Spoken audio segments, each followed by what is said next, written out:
Hello viewers, మంచి రుచిగా ఉండే వేరుశనగ పప్పులు పొడి అదేనండి పల్లీల పొడి ఎలా చేయాలో చూద్దామా. ఇందుకోసం వేయించిన పల్లీలు ఒక 100 గ్రాములు మరియు ఒక వెల్లుల్లి గడ్డ, 2 టేబుల్ స్పూన్ల కారం మరియు ఉప్పు రుచికి సరిపడా తీసుకుందాం.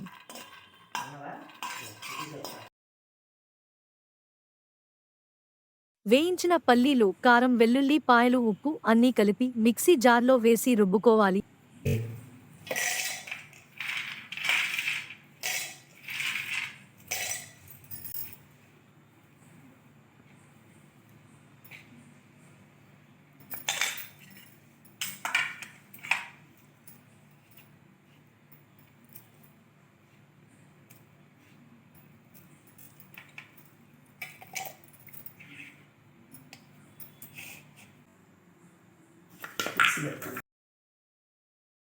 అంతే నండి, రుచికరమైన పల్లీల పొడి రెడీ. అన్నంలో నెయ్యితో కలుపుకుని తింటే చాలా రుచిగా ఉంటుంది. తప్పకుండా ట్రై చేయండి మరి.